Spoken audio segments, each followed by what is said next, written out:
I think one of the things that gets in the way is that we have this pressure to feel like we have everything figured out.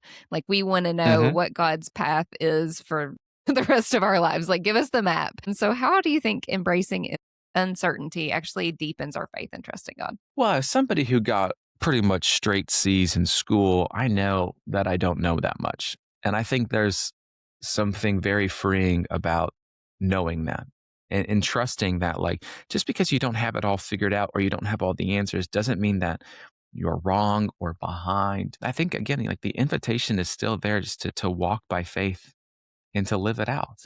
You can't control what the future has for you, but you can, control how you step into it or how you approach it.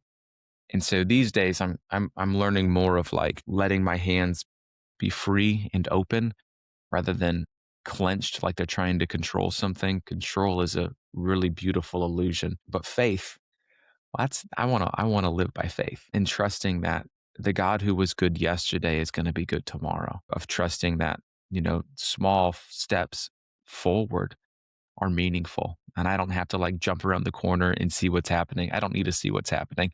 I already know what's happening. God is there and God is going to be with me. And that's enough. Yeah. And he's sovereign and he's a good, loving father. I think that's the key for me is like when I'm going through something tough to know who is with me in it. And the fact that Hmm. Jesus actually promised, he said, in this world you will have trouble, but take heart. I have Yeah. overcome the world. And I think it's so important to know the victory. You know that you know the outcome, but you Yeah. also know who is with you through Yes. it all. Yes. Yeah. It's this both and of like I've said, like, life is heavy and hard, and yet it is a gift of in this world there will be trouble. And yet Jesus holds all things in his hands. And we can hold both of those in tension and just kind of walk knowing that this life is a lot and it is also, it's a blessing. We're not forgotten. God is with us. And it occurs to me too that we're not just getting through circumstances, that God is shaping us into who he wants us to be. He's developing our character and our perseverance. Talk to us a little bit about that in this process of getting through what we're going through, who we're becoming in the process. I tell a story in the book of I was invited to go speak to a group of high schoolers, and it was in down in Florida, and we were sitting around a campfire, which is dangerous to have a campfire in Florida, but we were doing it anyways. And I was sitting there talking with these high schoolers, and I just asked them the question that I've been asking a lot of people recently: is what is life like for you these days? And you have a high schooler, so you know they are going through a lot. Like they've got a lot going on. Their days are more full than they probably should be.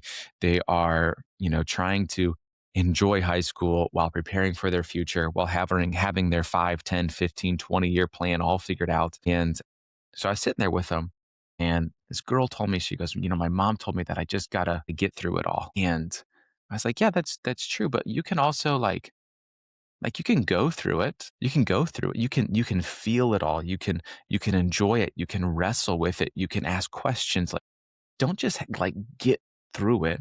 Go through it. And I think that's when we really get shaped, when we really get molded, when our perseverance and our character begins to develop, when we begin to see the beauty and the power of hope, when we begin to lean not only on the people who love us, but on a God who loves us as well. Like high school was so hard. And I was pretty unaware for most of my days of high school. But what I do remember is like the difficulties and the challenges and the heartache. And yet that was shaping me to go through this life with faith, with hope, and even, dare I say it, with joy.